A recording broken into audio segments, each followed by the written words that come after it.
ver las funciones, las atribuciones que tienen estos principales poderes en Chile que yo les comenté la semana pasada, que todas las repúblicas del mundo, o es una condición, digamos, para ser una república, sobre todo una república democrática, es que exista una clara división de poderes, que no sea una persona o una institución las que concentren todo el poder político, militar, económico en un país. A esto le llamamos división de poderes, ¿cierto? Y establecieron los europeos de fines del siglo XVIII, que básicamente son tres poderes los que podemos reconocer en todo Estado. El poder ejecutivo, que es el que empezamos a ver la semana pasada, ¿cierto? Que es el poder eh, que administra, que gobierna un país. Es decir, en Chile representado por el presidente de la República, escogido democráticamente, y luego por todos los cargos que él va disponiendo, primero sus ministros, después subsecretarios, jefes de servicio, etcétera. El presidente de la República nombra a miles de funcionarios de manera directa en Chile, por lo tanto, cuando hay un cambio de gobierno, se producen cambios en todas las esferas o en toda la estructura del poder ejecutivo.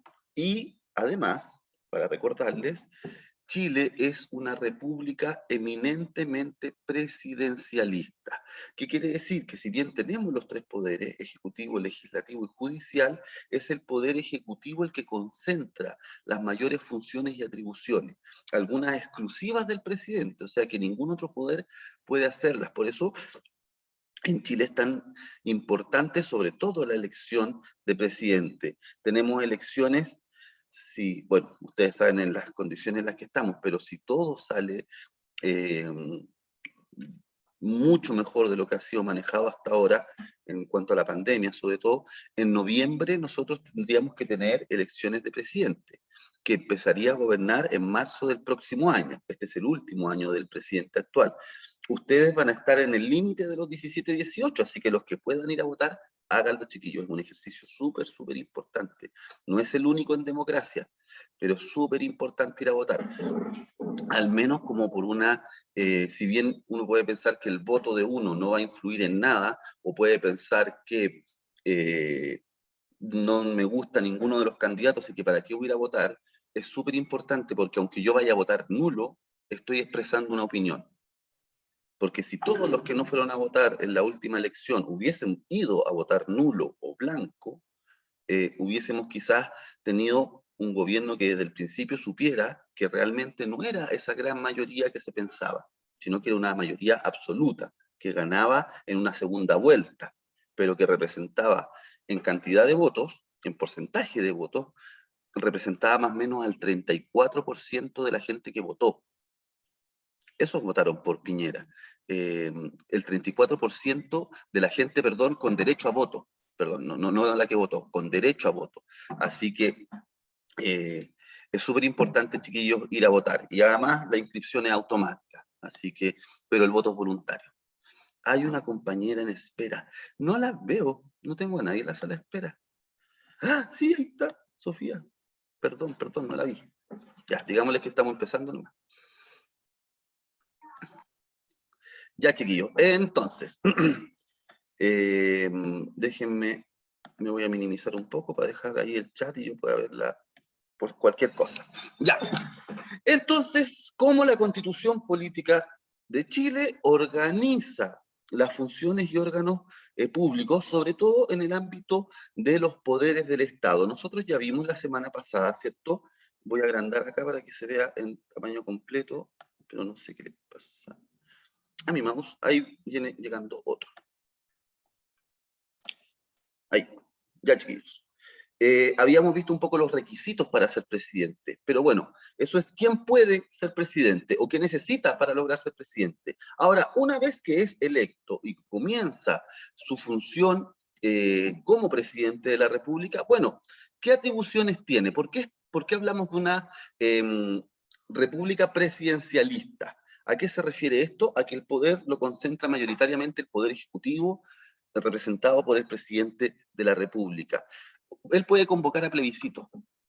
ninguna persona, digamos, hablemos de cargo, ningún otro cargo en Chile puede convocar a plebiscito para reformar la Constitución. Si ustedes se acuerdan, a fines del 2019, luego de que comenzaba el estallido social, el 19 de noviembre de 2019 se provoca una noche muy, muy violenta en distintas poblaciones, en distintas ciudades de Chile, en la plaza, ¿cierto?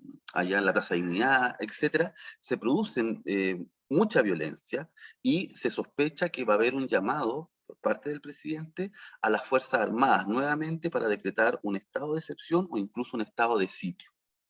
En esas sospechas o tratativas o lo que se estaba es que el Congreso, entonces se juntan representantes de diputados y senadores y con representantes del gobierno para que el presidente convoque un plebiscito y ellos poder negociar en qué va a consistir las fuerzas políticas, en qué van a consistir este plebiscito y este cambio de constitución, y estuvieron hasta como las 5 de la mañana ese día, quizás primer día en la vida que trabajan, pero estuvieron hasta las 5 de la mañana, diputados y senadores, sacando un documento, evacuando un documento en que se ponían de acuerdo las principales fuerzas políticas para esto del plebiscito. Plebiscito que finalmente ocurrió, ¿cierto?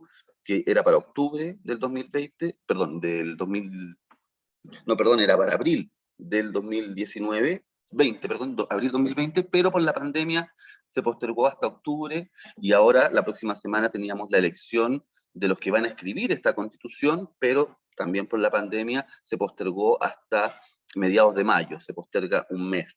En este caso entonces el presidente tiene esta facultad, esta atribución administrativa. Ojo, él puede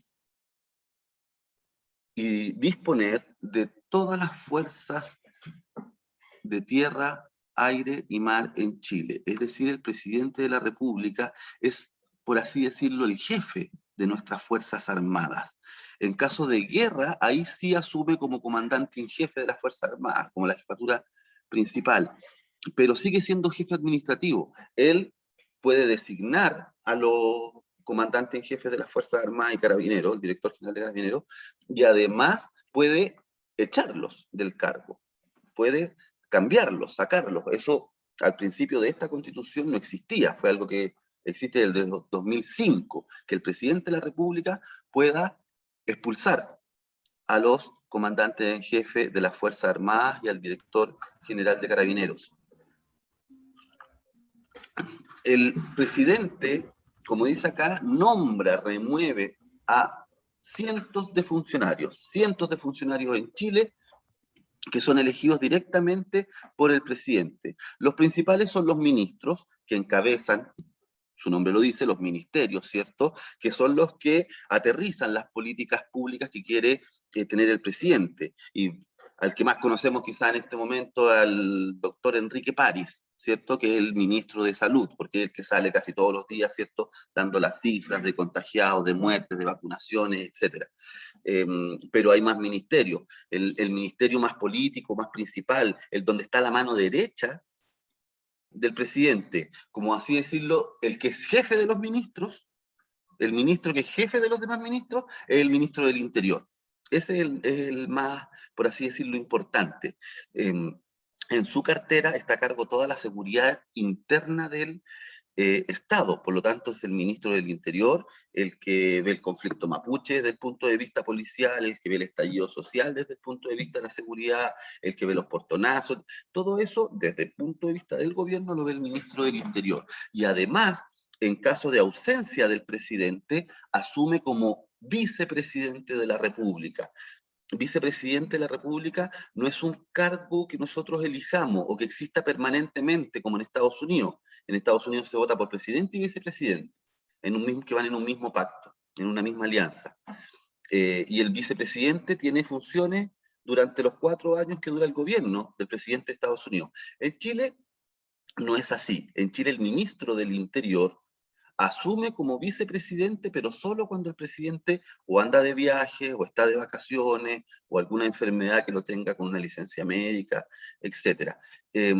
Pero es de confianza exclusiva del presidente, es decir, también el presidente lo puede despedir o pedir la renuncia cuando él quiera. Lo mismo que subsecretarios, que son los que están bajo los ministros. Están los ministros y hay varios subsecretarios.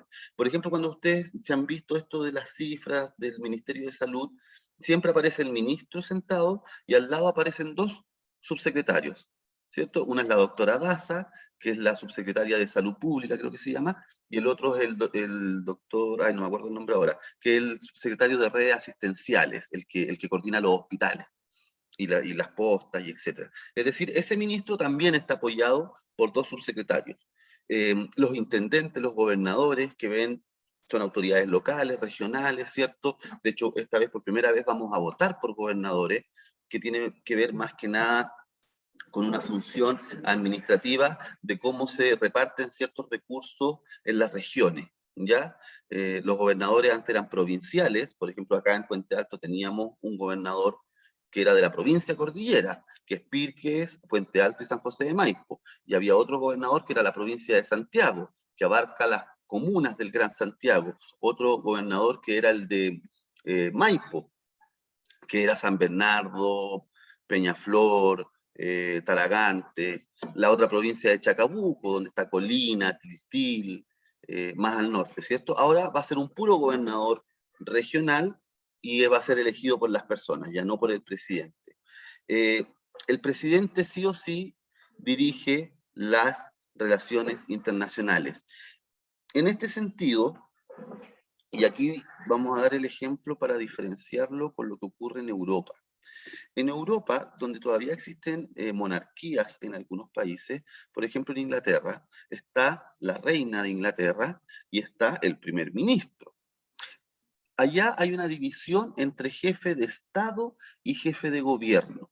En Inglaterra el jefe de Estado es la reina. La reina tiene ciertas atribuciones, no muy importantes, pero es jefe de Estado.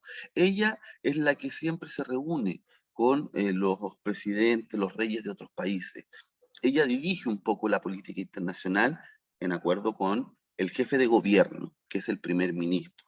Acá en Chile están unidos. Acá en Chile el presidente de la República es jefe de Estado y jefe de gobierno.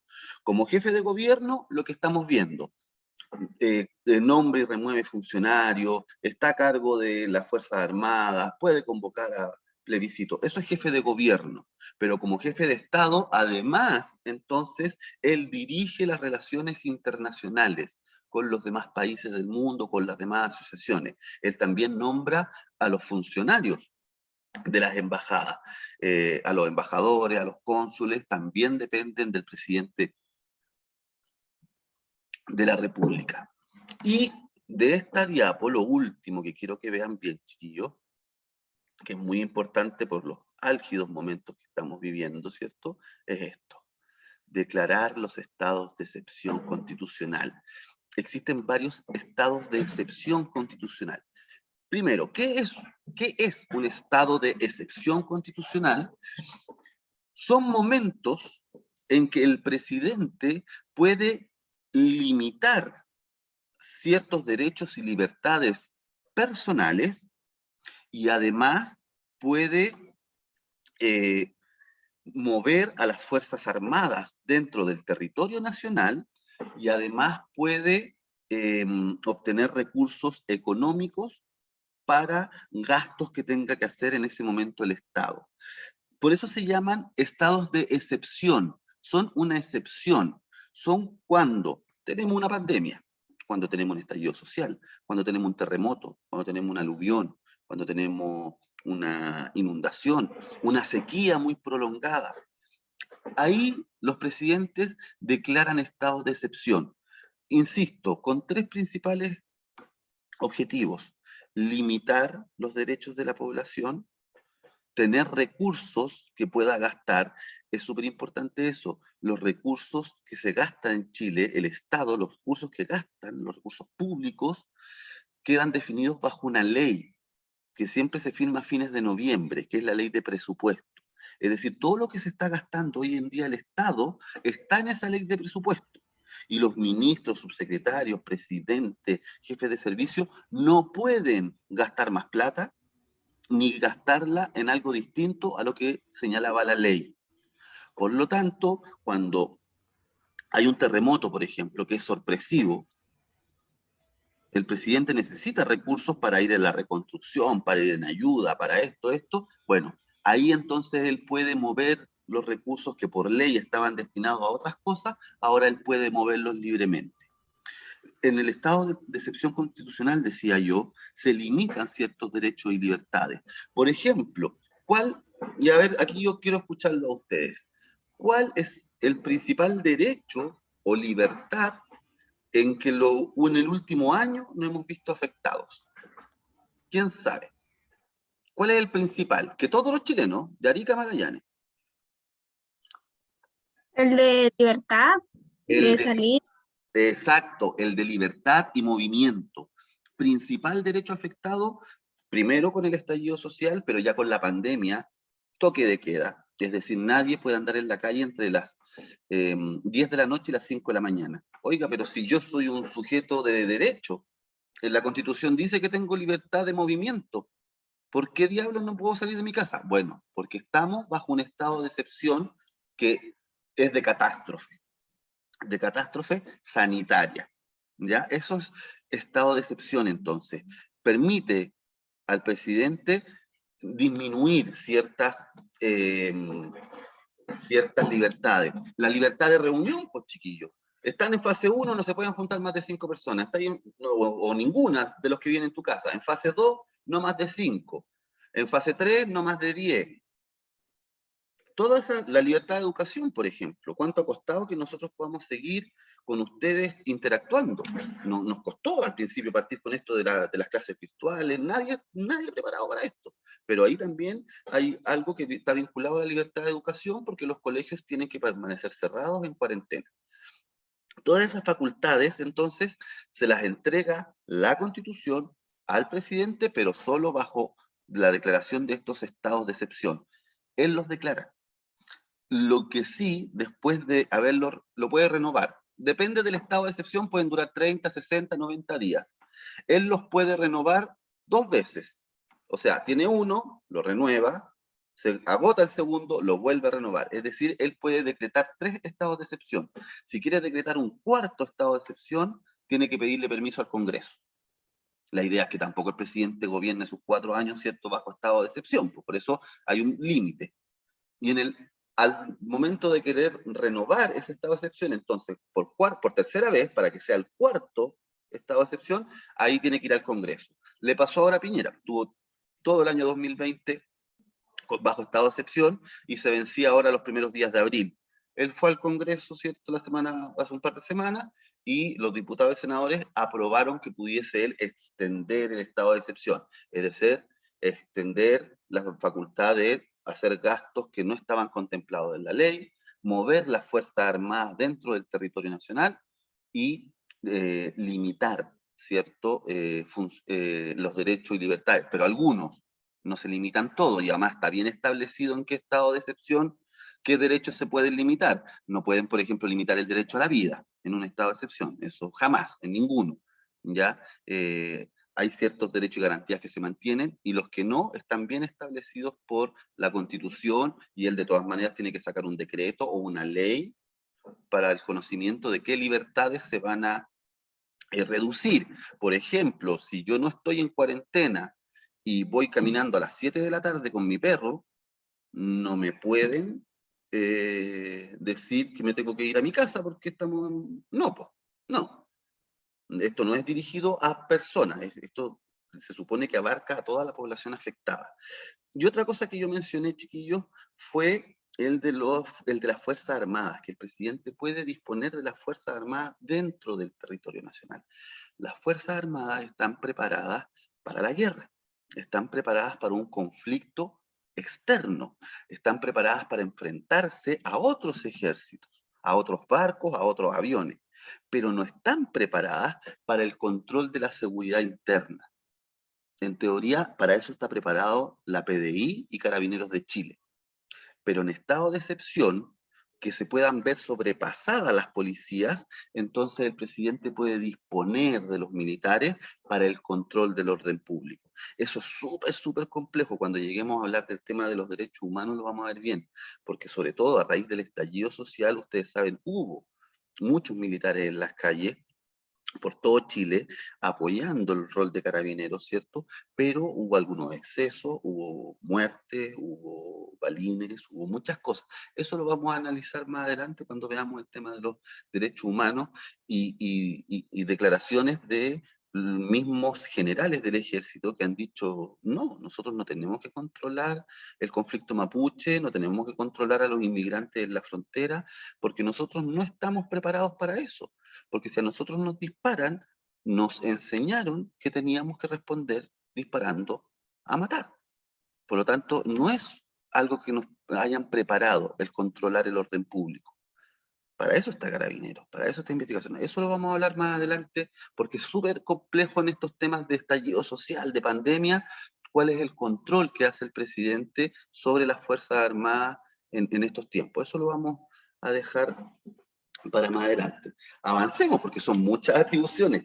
Esto es súper importante, chiquillos, las funciones legislativas. Ustedes dirán, pero momentito, pues profe, si el Congreso es el que ve las funciones legislativas, pues no el presidente. El presidente, ¿qué tiene que ver con las leyes? Lo hace el Congreso. No, pues, como Chile es un país presidencialista, el presidente tiene iniciativa legal. Es decir, como dice ahí, puede concurrir a la formación de leyes. Él puede presentarles proyectos de ley al Congreso. Ahora, claro, el Congreso puede también presentar proyectos de ley. Y el Congreso, uno dirá, bueno, si no quiere las leyes del no quiere discutir los proyectos de ley del presidente, se dedican a discutir los suyos propios y le hacen la ley del hielo al presidente. Lo dejan aparte, ya no lo vamos a pescar más, que da lo mismo, que mande todos los proyectos que quiera, total nosotros no los vamos a discutir. Es que no es así. Es tal el poder del presidente de la República en Chile que él determina las urgencias legislativas.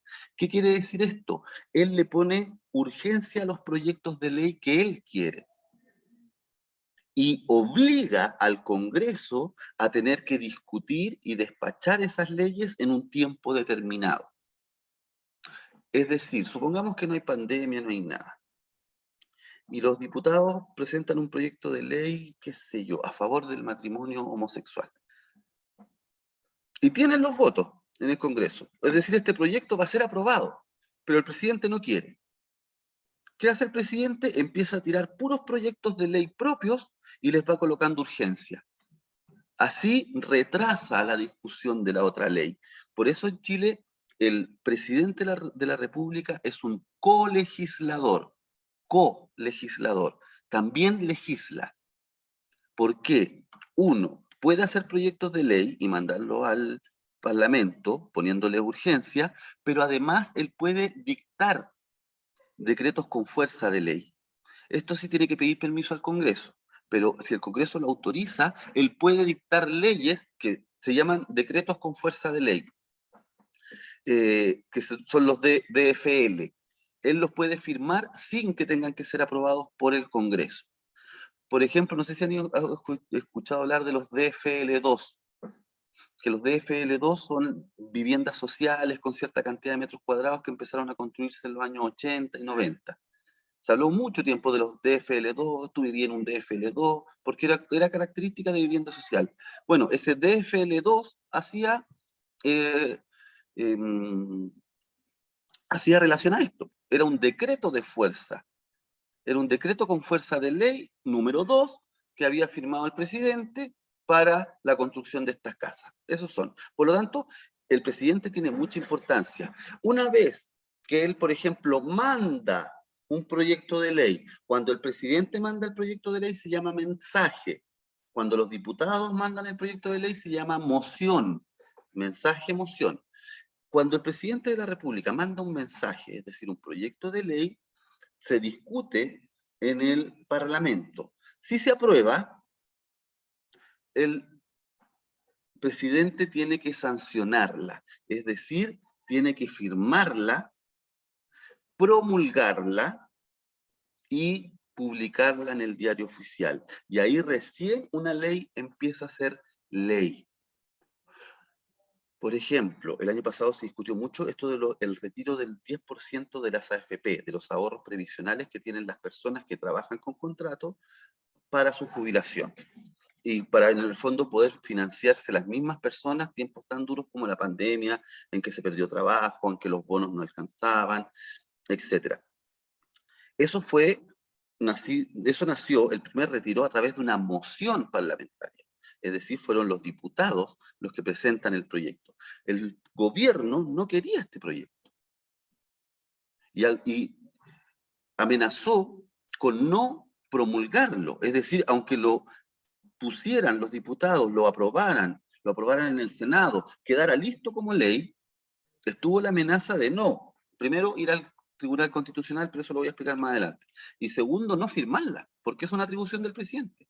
El presidente puede no firmar una ley que haya aprobado el Congreso. Si llega a pasar eso en Chile, el Congreso se reúne completo, diputados y senadores juntos, y vuelven a votar el proyecto de ley. Y solo si se presenta nuevamente una mayoría, entonces ahí, en ese segundo intento, el presidente está obligado a firmar y publicar la ley. Pero como se fijan ustedes, entonces tenemos un presidente que es un mini rey en Chile. Ojo, estoy hablando de presidente como cargo. Puede ser Piñera, Bachelet, Lagos, Frey, da lo mismo el nombre, el cargo.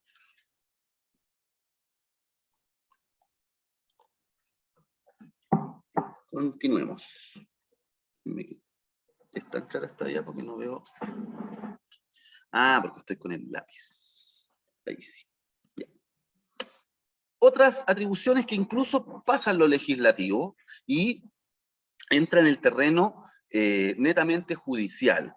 Él nombra a ministros y fiscales de la Corte Suprema, de las Cortes de Apelaciones, de los juzgados de letra. El presidente nombra al fiscal nacional, ahí en el Ministerio Público. Es decir, las principales autoridades del Poder Judicial, si bien son propuestas por el mismo Poder Judicial, el presidente elige finalmente al último. Entre los candidatos que le manda el Poder Judicial, él es el que decide entre esos candidatos. Eso sí, no decide solo. Ahí hay un pequeño ajuste al presidente. Decide con el Senado. Es decir, por ejemplo, van a nombrar un nuevo ministro de la Corte Suprema. La Corte Suprema le manda 3 nombres al presidente. Y el presidente elige a uno de esos y le va a preguntar al Senado, ¿están de acuerdo con ese nombre? Si le dicen que no, tiene que elegir entre los otros 2 candidatos. Si le dicen que sí, pasa a ser ministro de la Corte Suprema. ¿Ya? Otra cosa, los indultos. Esta es una atribución que tienen todos los poderes ejecutivos del mundo, prácticamente, que son los indultos, es decir, el perdón de penas, sobre todo que consideran cárcel, ¿cierto? Privación de libertad. Esto lo tienen todos. En general, no usan mucho esta herramienta hasta el último día de su mandato. Esto también pasa en todo el mundo, porque es feo. Es feo que de repente salga el presidente y dice, voy a indultar a tal persona, porque el resto de la sociedad, ¿qué dice? Oiga, hubo jueces, abogados, policías, fiscales, eh, todo un proceso judicial, apelaciones, lo vio la Corte de Apelaciones, lo vio la Corte Suprema, lo vieron decenas de personas el caso, para llegar a la conclusión de que debía ser condenado a 10 años, y viene usted, que no es abogado, que es uno solo, y lo va a dejar libre. Bueno, tiene esa atribución. ¿Cuándo la utilizan? El último día de su mandato. En general, lo hizo Trump en Estados Unidos, por ejemplo, hace poquito que dejó. En el último día, ellos indultan. Les llega una carpeta con indultos, con todo lo que le han llegado durante su mandato, y se supone que van revisando y van viendo a quién se indulta y a quién no. Y generalmente otorgan un perdonazo, por así decirlo, de 60, 80, 100 personas, ya que están privadas de libertad, pero obtienen el indulto presidencial. ¿A quién no puede indultar? A los juzgados por terrorismo. Si alguien es juzgado por ley antiterrorista, ese no puede obtener el beneficio del indulto. El presidente puede llamar a trabajar a diputados y senadores también. Él convoca a sesiones especiales. Hay días de la semana donde los diputados y senadores paran sus funciones porque van a visitar sus regiones, porque van a hacer otro tipo de trabajo de la labor administrativa, que no tiene que ver con su trabajo en la sala, pero el presidente los puede llamar, ¿ya? Y decir, momentito, aquí tenemos que discutir una ley urgente, así que le pongo urgencia a la ley y además los cito a la Cámara de Diputados y al Senado a trabajar, es decir, convoca. Y como dice acá al último, ejercer potestad reglamentaria en materias que no son de dominio legal. Para no enredarnos tanto, chiquillos, él, mediante la firma de ciertos decretos, puede intervenir en ciertos asuntos de materias judiciales o legislativas. Potestad es el poder, ¿cierto? Así que él, de manera como, no saltándose la ley porque está dentro de la ley, pero sí de una manera no muy políticamente correcta, también tiene facultades en materias que no necesariamente son de la función del presidente. ¿Cómo esta? Pues convocar a sesiones, como otorgar indultos, ¿ya? Así que, por eso, acuérdense siempre, Chile, país presidencialista. El presidente de la República puede conceder jubilaciones, retiros, montepíos, pensiones de gracia a personas que lo necesiten y que vayan a pedirle a través de una carta. Sabe que yo tengo 60 años, me quedan 5 para jubilar y la superintendencia no me quiso jubilar a pesar de que yo tengo una invalidez. Bueno, el presidente puede autorizar esas jubilaciones.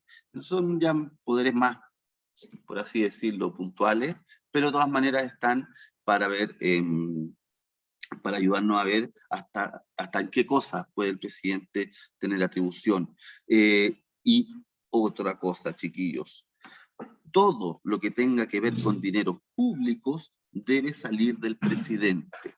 Ningún proyecto de ley que presente un diputado o un senador puede tener gastos para el Estado.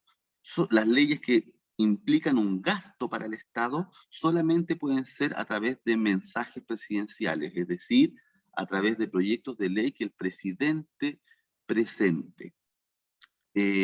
Obviamente toda ley que se aprueba igual va a generar algún tipo de gasto, ¿ya? Pero a lo que hace referencia a esto es que, por ejemplo, si hay que cobrar más impuestos, si el día de mañana se decide que en vez de pasarle $1.000 millones al Ministerio de Educación, se le van a pasar $500 millones y esos otros 500 se los van a pasar al Ministerio de Salud, ya, esa ley, para esos cambios en los dineros públicos, solo pueden ser propuestos por el presidente, ¿ya? No se gasta ni un peso en Chile, en otras palabras, no se gasta ni un peso en Chile si no ha sido autorizado por el presidente.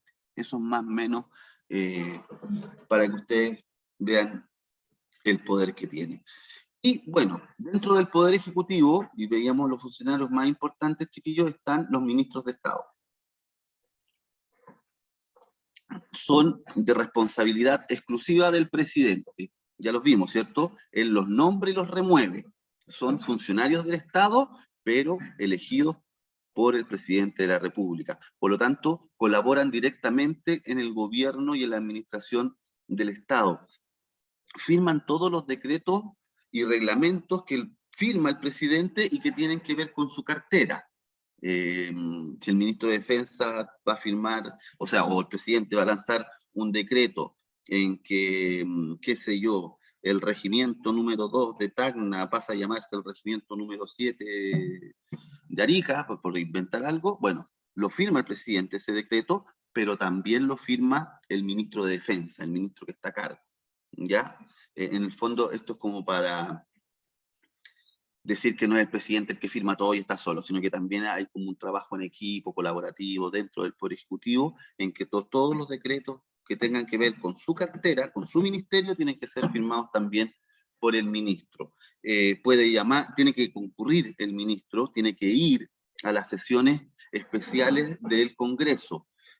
Puede hacerlo pidiendo autorización para asistir o puede ser obligado por los diputados o senadores a que asista cuando se está discutiendo determinada ley en que le compete directamente a ese ministro. Así que y también puede ser interpelado, es decir, llamado por los diputados a que rinda cuentas de lo que está haciendo su ministerio.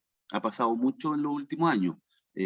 Cuando el Congreso considera que un ministro no lo está haciendo bien, el presidente no lo cambia, entonces lo llaman a Valparaíso, al Congreso, y le hacen un cuestionario y él tiene que responder a esas preguntas, ¿ya? Sobre cómo está trabajando su ministerio. O puede ser, y es lo más grave dentro de la legislación política chilena, que es la acusación constitucional. Es decir, que los diputados investigan, primero presentan una acusación constitucional contra cualquier funcionario público. En este caso pueden ser los ministros, puede ser el presidente. En ello lo que piden es investigar si el ministro o el funcionario cualquiera ha caído en ilegalidades, es decir, si ha hecho cosas que la ley no le permite hacer, si ha quebrantado la ley, si bajo su acción ha perjudicado a otros y esas acciones han sido ilegales. Eso es una acusación constitucional, es lo más grave dentro de lo político, digamos. Los diputados investigan esta acusación. Si logran pruebas, entonces tiene que ir el ministro, en este caso, con un abogado y defenderse, porque es un juicio. Si lo aprueban los diputados, pasa al Senado. El Senado no investiga, el Senado solamente vota, es decir, hace como el rol del jurado en Estados Unidos, ¿cierto? ¿Qué hace el Senado? Vota. Si se rechaza, el ministro sigue en su trabajo, no hay problema. Si se aprueba, el ministro inmediatamente queda cesado de su cargo. Aunque el presidente lo quiera mantener, el presidente tiene que echar. Y queda cesado para cualquier cargo público por 5 años. Ese es el castigo. 5 años sin poder ejercer ningún cargo público. Esto independiente del rol de los tribunales. Esto es un juicio político. Por eso la pena no es cárcel, no es multa, no, es solamente que no pueda ejercer cargos públicos por 5 años y tenga que ser despedido inmediatamente. Pero igual los tribunales obviamente pueden investigar y ahí vendría un juicio ya que tiene que ver con la parte penal, de ver si se le cobra multa, si es encarcelado. Ministros, fácil, ser chileno, 21 años, requisitos de la administración pública, y dice que generalmente son el cuarto medio cumplido, ciertos requisitos bien, no tener conflicto de interés con el Estado, no estar en un juicio contra el Estado, o que el Estado tenga un juicio contra esa persona. Esos son como los requisitos de la administración pública.